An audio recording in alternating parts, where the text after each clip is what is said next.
Mechanical Engineering from Canara Engineering College. Here we are going to discuss a few concepts in the material science which are very important to answer the objective type questions which are going to appear in the DCT, that is a Diploma CET. Okay. So the first concept in the material science is a iron carbon diagram, where we are going to understand the alloy formation with respect to the addition of a carbon in a iron. Okay, so here in the x-axis we have carbon content, and in the y-axis so we have a temperature. So here they have given it in a Fahrenheit. You just refer to the right side where the temperature are given in a degree Celsius. When you look into this one, here we have given with the color code. So now the thing is, here you need to understand on the x-axis, so it is divided into the steel and a cast iron. That's the first thing you need to understand. Okay, the steels are the one which are having a carbon content up to 2.1 percentage, and more than 2.1 percentage of a carbon we are going to call them as a cast iron. The cast iron is having a carbon content of a maximum 6.69. Okay, so the steel are having a carbon content up to a max of 2.1 percentage. So less than 2.1 we are going to call them as a steel. Even in the steel, these steels are divided into two categories. One is hypoeutectoid steels and one is hypereutectoid steels. So hypo means less in a carbon, that is the carbon content less than a 0.8, we call them as a hypoeutectoid. The carbon content more than a 0.8 we call as a hypereutectoid steels. Okay, so in the cast iron it is not like that. So as the carbon content increases, the brittleness of the cast iron increases, and we will not be able to use them for any machinability purpose. Okay, so that's about a x-axis, where we have a two category, steel and a cast iron, based on the carbon content. Okay, so now on the y-axis you can see the temperature. So in the temperature they have clearly mentioned a few, where we have a 210, that's a martensitic change. Okay, so what is that martensitic formation and all, we'll see. And there is a magnetic change in that one. And the temperature, first one is a 723, 910, 1130 and 1400, 1492, 1539. So means here we have a few critical reactions. Okay, so first one we call as a eutectoid reaction, next one eutectic reaction, and next one peritectic reaction. So these reactions are going to take place at a particular temperature and a particular carbon content. Say if you take the first one, that is a eutectoid, it is going to take place at a 0.8% carbon and 723 degrees Celsius. And the second one, eutectic, it is a 4.4 percentage of carbon and it is at a 1130. Actually it is a 1148. So they have given 1130. Okay, it is nearby to that one. And the third one, the carbon content is a 0.5 and the temperature corresponding to that one will be 1492. Okay, so 1539 is the melting point of a iron. Okay, so these three reactions are going to play an important role whenever we want to control the magnetic properties of the iron. Okay, so in this region, okay, so you can see there is a pearlite and a ferrite. Okay, at room temperature it exits in the alpha ferrite, which is having a BCC structure, and once it is going to cross a first temperature, that is a 723, it is a austenite, which is a FCC structure, and once again when it crosses to 1492, so it is a BCC structure. Okay, so all these points are important when we are going to see the next coming object questions. Okay, and once we see, okay, the steels, so we need to understand what is the heat treatment. Say one best example is, so whenever we are going to cook something, okay, there is a particular temperature and there is a particular time.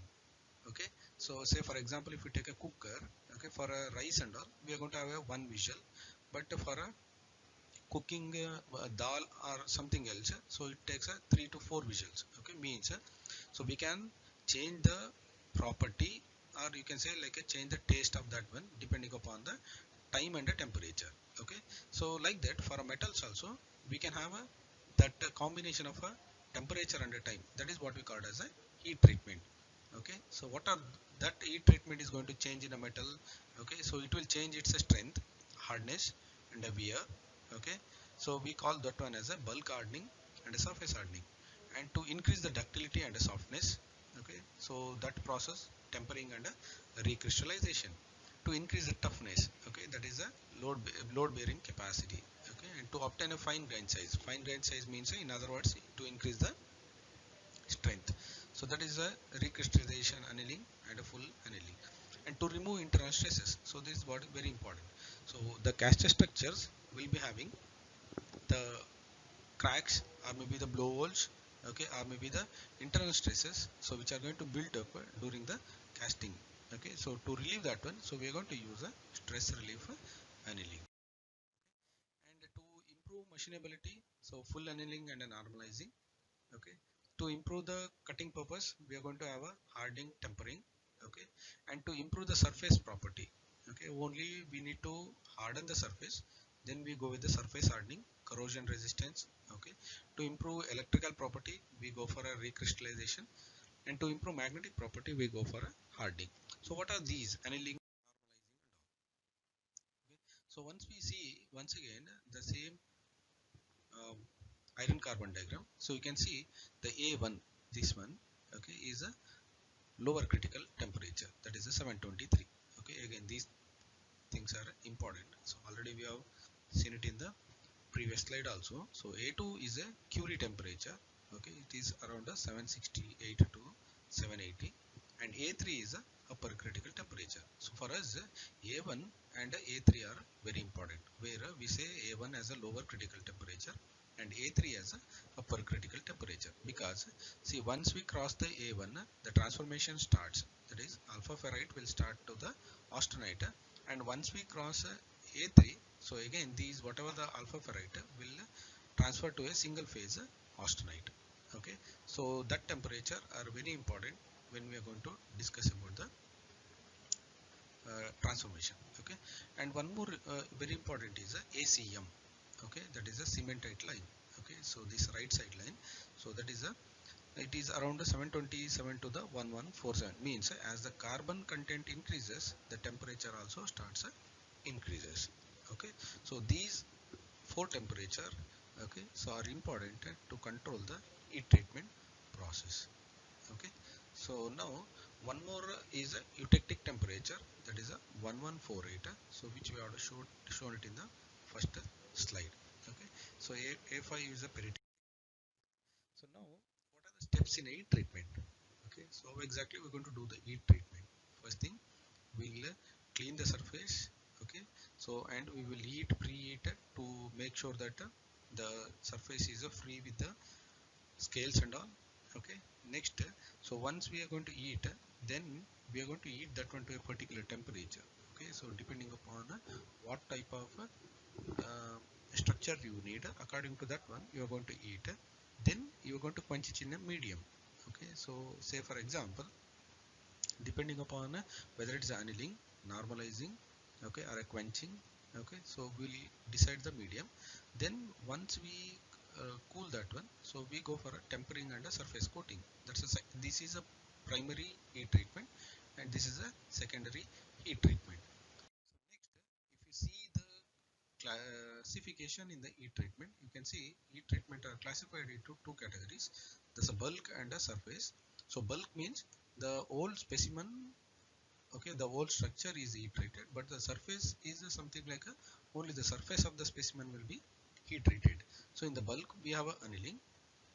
So annealing is something like so the specimen is kept it in a furnace, so where we are going to heat that one to a particular temperature, then we are going to cool it in the furnace itself until it comes to the room temperature by switching off the furnace. Okay, so in the annealing, so we have full annealing, recrystallization, stress relief and spheroids. So all these things are having a specific advantages.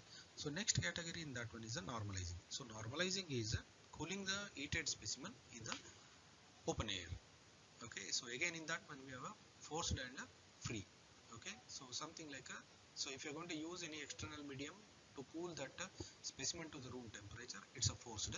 So free means you're going to keep it in a open air, so that is a free normalizing. Okay, so next secondary treatment, I said hardening and tempering. Okay, so once we are going to use okay any of these heat treatments, so if it is very hard, very brittle, to reduce that one, so we go for either a tempering process, that is a secondary heat treatment process. So in the tempering we'll be having a Mart tempering and a Haas tempering. So Mart tempering is something once we get the Martensite, so in order to temper that one, in order to decrease the hardenability, that is a brittleness in that one, we go with the Mart tempering. Okay, Haas tempering, so once we get the austenite, so we'll make that one to the little bit ductile. Okay, so that is what is a Haas tempering. So in the surface hardening, so we have a thermal and thermochemical. Okay, thermal means just a heating, thermochemical means both heating as well as a chemical treatment. So in the thermal, you're going to have a flame hardening, that is oxyacetylene gases we are going to use. Induction hardening, so we are going to use electric current.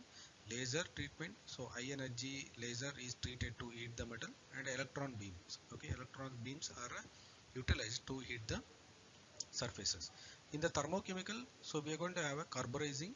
Okay, so where we will heat and will dip it into the carbon rich liquid, nitrating, nitrogen rich liquid, and carbonated both the things. So what are the advantages, disadvantages? Okay, we are going to get in this one. Okay, so it again depends on a uniform thickness of the specimen or a complex shapes. All those things will be the advantages and disadvantages associated with the thermal and the thermomechanical. So now here, whatever we have shown, annealing, normalizing, okay, and stress relief annealing and all. So all these things are going to play an important role when it comes to the A1, A3 and ACM line. Okay, so these concepts okay are important to go through the objective type questions, which we are going to see it in the coming slide. So now we can say which of the following process will be used on hardened steel to reduce the brittleness. I said if you are going to use a hardening process, the brittleness will increase. Okay, to reduce that brittleness, what is the secondary heat treatment we discussed in the uh, concept? Okay, so is it annealing? No, annealing is a primary heat treatment. Normalizing, primary heat treatment. Spheroidizing, primary heat treatment. So last one is a tempering. So tempering is a secondary heat treatment to reduce the brittleness. So which of the following material in the final structure of the steel increases the strength of the steel? You need to say now strength. So is it a martensite? So which is a hard and brittle. Perlite, it is a soft. So lidobrite, again it's a combination. Okay, it's a soft. Then it's a austenite. The one which is having a high strength in that one is nothing but a martensite, which is a brittle in nature. So to reduce the brittleness of that one, so we go with the mart tempering. Okay, that is a tempering to reduce the brittleness and to increase the ductility. So next one, following is the reheating the quenched component to a temperature below the transformation. Okay, so means it is a process where we are going to heat below the already the temperature we used in the first one. Annealing, most probably no, because we are going to heat to a particular temperature. Normalizing, we again it is heated to a particular temperature where it is more than A1 or a A3. Tempering and none of the above, it is again a tempering. So reheating means it's again a secondary process. Okay, so which of the following is defined as the ability of a structure to transfer to a martensite? Okay, so define the ability of a structure to transfer martensite again. See, whenever we hear to that martensite word means it is hard and a brittle. Okay, to convert that one to the martensite means it's a hardenability. Okay, so strength no, toughness no, hardness no, it's a hardenability. So strength is a property, toughness is a property, hardness is a property. Here they are asked ability means it's a hardenability. Okay, So which of the following has the highest hardness number?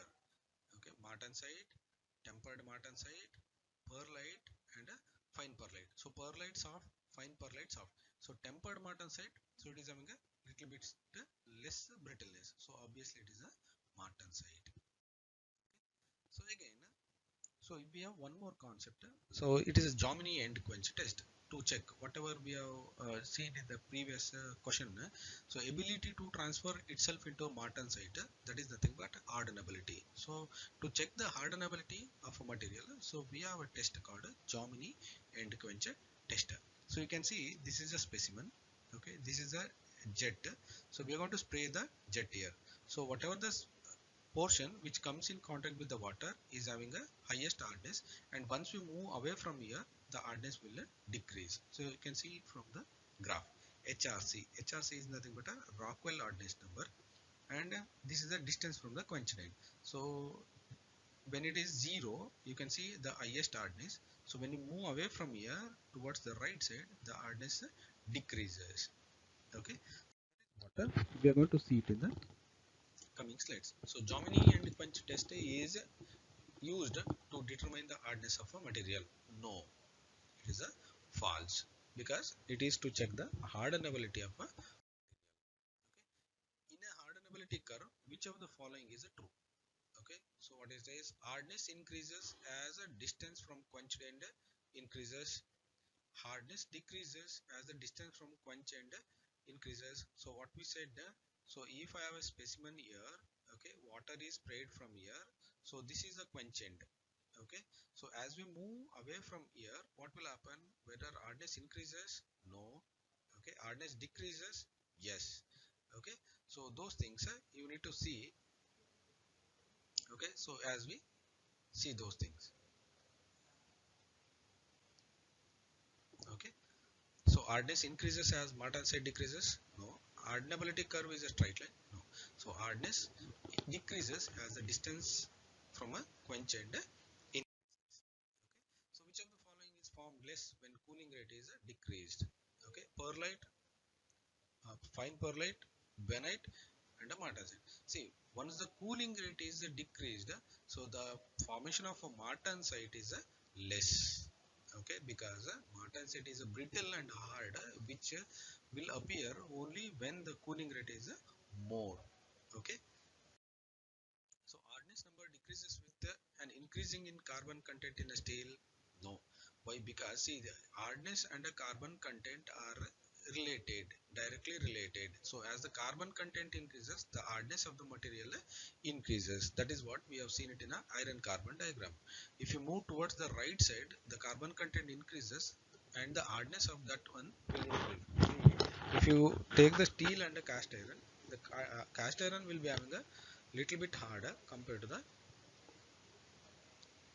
uh, steel. Okay, so that is what it is a false. Hardness number increases with increase in the carbon. Okay, so which of the following statement is a false? So greater ratio of surface to volume, more the hardening effect.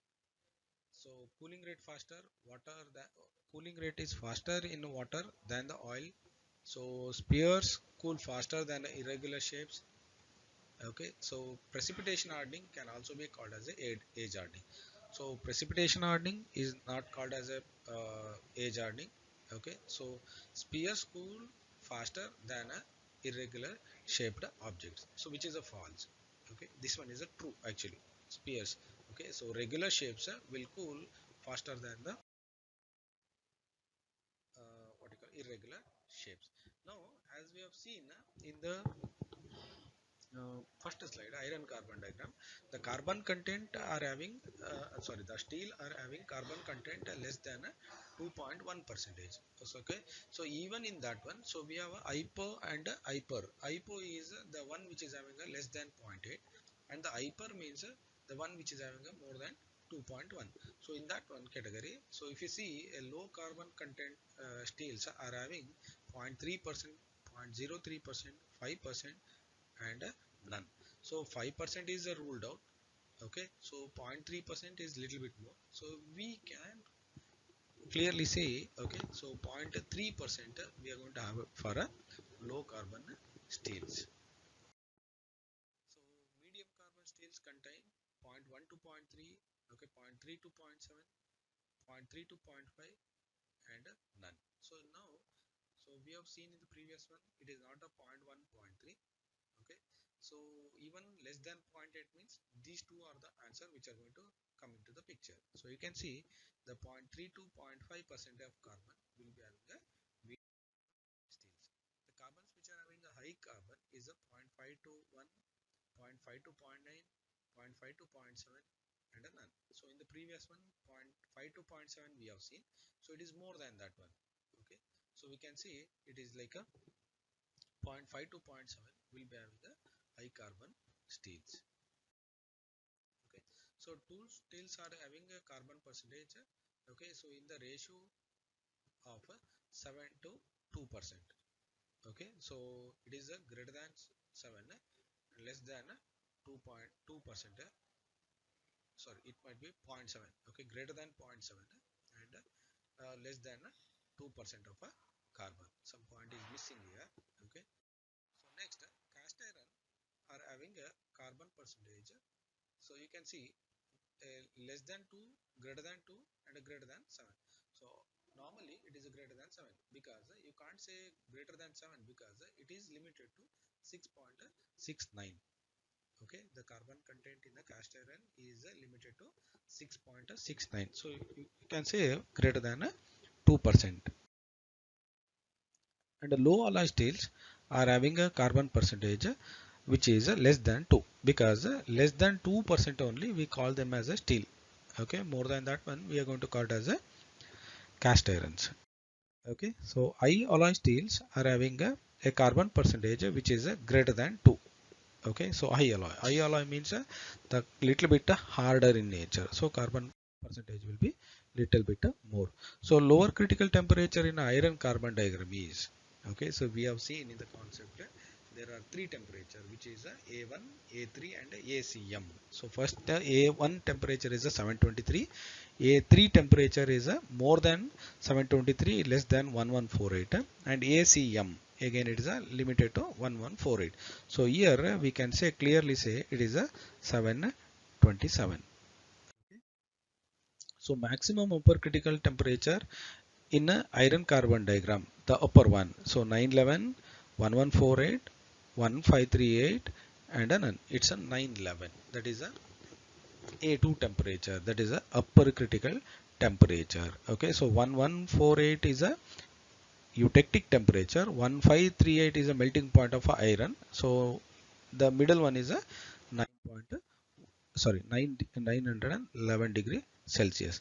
So slow wet cooling rate will be obtained, okay, in a air or in a furnace or in a water or a none. Okay, so air means it's a normalizing, furnace means it's annealing, water means it's a quenching. So slow waste, it's a slow. So in the air no, in the water no, because it's a rapid, so obviously it is a, we are going to get it in the furnace. Okay, so fastest cooling rate will be in a, where you are going to get, where water or a brine. So brine is a salt solution, okay, where the cooling rate will be little bit more. Okay, so the cooling rate, the we are going to get a faster cooling rate. So hardness of a steel increases with, how we are going to increase the hardness of a steel, whether it to increase the carbon percentage, decrease the carbon percentage by slow cooling or a none. So it is obviously to increase the carbon content. I said as we increase the carbon content, so we can easily increase the hardness of a material. Okay, so hypoeutectoid steels. So we said the hyper and hypoeutectoid steels on a iron carbon diagram. So hypoeutectoid are less than 0.02, less than 0.7, so less than 6.7 and a none. So it is less than a 0.7. So 0.7 means it's almost near to the zero point 0.8. Okay, zero point 0.8, less than 0.8 percentage we are going to call it as a hypo. So hypereutectoid greater than 0.8. So you can see it's a third one. Okay, so like that. So next concept is it is allotropic forms. Okay, as I said in the iron carbon diagram, the iron exists in a three different crystal structure. So even depending upon the crystal structure, the property will be different. Okay, in the room temperature it's a BCC. So as it goes to the upper critical temperature, that's a 911, it's a austenite, that is a FCC. And again once again it goes to the 1536, that is a 1593 and all, so it will be converted to the BCC. Means a single metal exists in a different crystal structure at a different temperature. So that is what we call it as a allotropic form. Okay, so where it exists in a BCC, FCC and BCC. Okay, so this room temperature BCC is a magnetic in nature. So FCC is a non-magnetic in nature. Once again, when it goes to the BCC, it is a magnetic in nature. Okay, so that is what we are going to see. The microstructure of alpha ferrite. Alpha ferrite exists at a room temperature. So it is a BCC in nature. Okay, so which of the allotropic form is a magnetic at room temperature? Obviously, it's a alpha iron which exists at a room temperature. Okay, which of the microstructure is having a gamma austenite? So gamma austenite is it is in between, middle one. Okay, so middle version is having a FCC. Okay, so alpha ferrite has a which microstructure? Alpha ferrite is having a BCC. Sorry, delta ferrite is having a BCC. So first at room temperature it's alpha ferrite. Upper above that one is a FCC, that is a austenite. Above that one is a delta ferrite, which is a BCC in the structure. So which allotropic form of a iron content doesn't have a body centered cube? Obviously it is a austenite. Okay, that is a gamma iron. Okay, so alpha, gamma and delta. So gamma iron is a austenite which is not having a BCC. Okay, so referring to the transformation in iron carbon diagram, supercooling take place. Okay, so what is supercooling? It's a faster transformation take place at a room temperature below the predicted phase. Transformation take place at a temperature, okay, takes a predicted by the phase diagram. Transformation take place at a temperature above the predicted phase diagram and a none. So the supercooling is going to occur, okay, temperature below the predicted by the phase transformation. If I say 723 degrees Celsius, if the transformation is going to start below that temperature, then we are going to call that one as a supercooling. So superheating, again the transformation will start the temperature which is well above the predicted. Okay, for a supercooling it is a well below, for superheating it is a well above that one. Okay, the next concept is a triple T curve. Okay, temperature time transformation. Okay, so whatever we have seen till here, so cooling rate, the cooling rate is going to affect uh, the property or the structure which you are going to get. Again, depending upon the structure, the property will change. So here you can see, okay, so this is what we say, okay, temperature and a time and a transformation. Okay, that is what a triple T curve. Okay, so here you have to see here, so this is in a seconds, first is a seconds, next is a minutes, next in a hours. So to transform the different crystal structure, that is a austenite which is existing at 800 to martensite, it should be well below, within a few seconds it has to cool to the room temperature. Means the cooling should be fast. So either you can go with the water or a brine solution. So if you want to have a more softness and all, then the cooling rate should be very slow. Then we can go for a annealing. Okay, so if it is in between, so we can go for a normalizing. Okay, so this is martensite starting temperature, it's a 240, and end temperature it's a 25 degrees Celsius. To have it at a room temperature, it should be well below the critical temperature. So the nose, that is a the C curve will appear at a 550 degree Celsius. Now you can see perlite, benite, these two are ductile in nature. Okay, so which are going to appear for a slow cooling. Okay, so once we see that one, so triple T diagram stands for time, temperature, temperature transformation and a temperature time transformation. Okay, it is a temperature time transformation curve. Okay, so triple T diagrams are drawn as a family of, okay, so V shape, Z shape, S shape. Okay, so which one? It is a S shape. You can see the curve looks like a S curve. Okay, so at a low temperature transformations are very slow because these things are going to happen at high temperature. the growth of a grain at a low temperature, okay, so is a little bit faster. Okay, so at a high temperature the transformation is a faster, but at a low temperature the growth of that one will be, okay, very high. So martensite is formed from austenite on a, obviously it is a fast cooling. Okay, so fast cooling means I said it should be well below the critical cooling rate, that is below the C curve, that is a nose. So which of the following furnace is used for steel making? So those things are related to the triple T curve. So now if you take the furnaces which you are going to use it for making a cupola furnace, air furnace, open earth furnace, and indirect arc furnace. So cupola is used for a iron treatment. Okay, so air furnace heat treatment. So open earth furnace we are going to use in order to have the steels. Okay, so which metal is having a high melting point? Antimony, chromium, gold, and stainless steel. So if you see here, the alloy, okay, which is we are going to add it to the steel is a chromium. Okay, so in order to increase the strength, so which is having a high melting point. Okay, so like that you need to see. So which of the following furnace is used to convert liquid pig iron into a steel?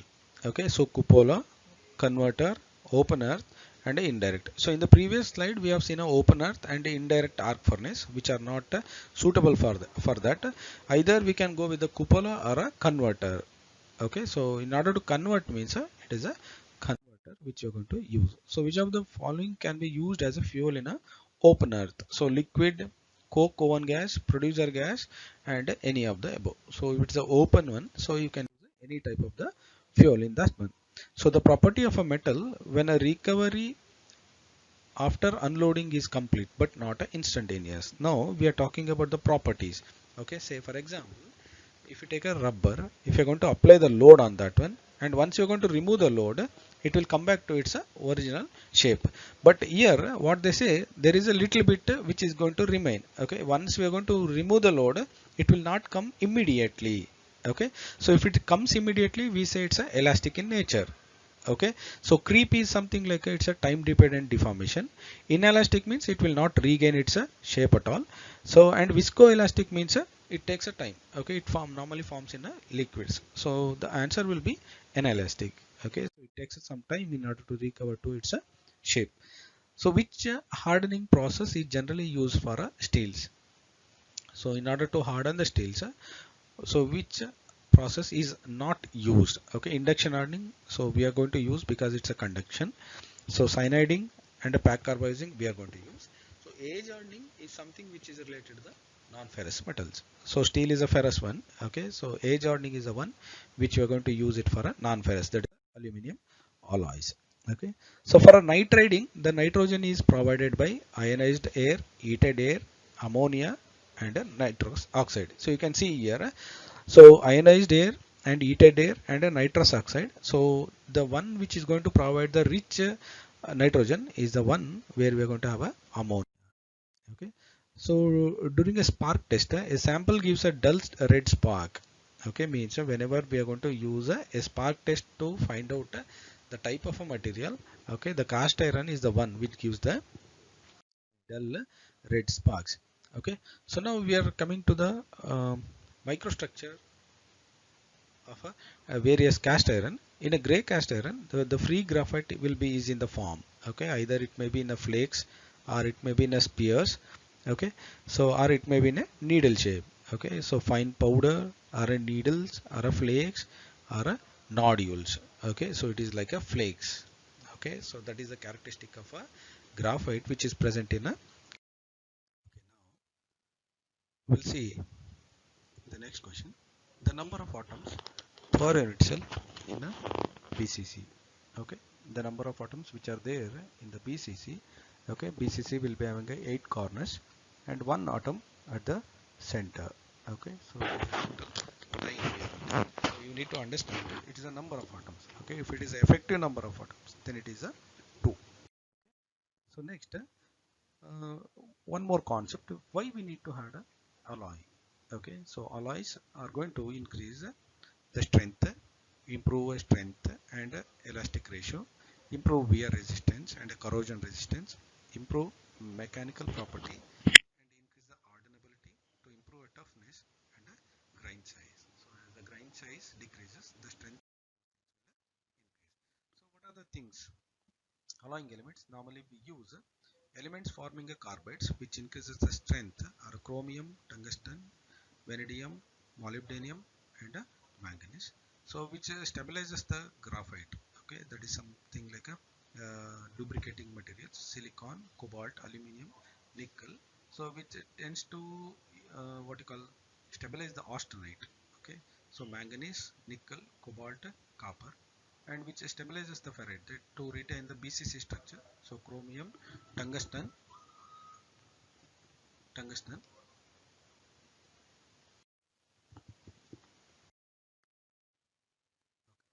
Manganese is added to primarily to increase tensile strength, fatigue strength, malleability, or ductility. So the first column which you have seen to increase the strength of that one, that is a tensile strength. Okay. So following is added to increase the wear resistance. Okay, the materials which you are going to add to increase the wear resistance. Manganese we have seen to increase the strength. So nickel, chromium, and all of the above. So we have seen chromium which is going to be added to increase the wear resistance. So many a times what will happen whenever we see the question like all of the above, so automatically we'll tick that one. Okay, before that one you just see the things so which we are going to which are going to play an important role for a different property. So which of the following alloying element can be used to deoxide elements? So phosphorus, carbon, carbon won't come, cerium, and a selenium. So cerium is the one which can be used as a deoxide steel. Okay. So which of the following element doesn't impart hardness? Okay, copper, nickel, silicon, and a chromium. Okay, so copper is used in order to increase the ductility in the steel. Okay, so dash is the total area under a stress strain curve in a tension. The area which is under the stress strain curve normally it is indicates the toughness of a material. Okay, so we can say it's a modulus of a toughness. So it is if it is only under the linearity, we say that is as a modulus of resilience. So modulus of elasticity again it's an E. So which you are going to measure in terms of a what you call slope. Okay. So following is measured on the Sharpie and Izod machinery. So ductility no, malleability no, hardness no, it's a toughness. Okay. So how much energy it is going to absorb before a fracture. So resilience is essentially in the bending, spring application, impact load, and loads. So it is something like elastic. Okay, the if you take the stress strain curve. Okay, so if it is something like this means the resilience will come in picture in this, that is in elastic region. Okay, so elastic region means here the one which is going to play an important role for elastic thing is a spring application. Okay, so malleable metals can be malleable. Malleable means can be rolled, forged, extruded, and all of the above. So means rolled means can be taken into thin sheets. Okay, forged again to the thin sheets. Extruded again can be into a thick plate metals. Okay, so all of the can malleable. So following are malleable. So low carbon, copper, aluminium, and all of them. It is all of them because low carbon steel also is a malleable in nature. The carbon content is a less in that one, so hardness is a less drawn into thin sheets. Okay, so following are ductile. So above all the things can be drawn into thin wires. Okay, mild steel. Yes, we have steel wires, copper, and okay. So which of the following are false? All ductile materials are also malleable.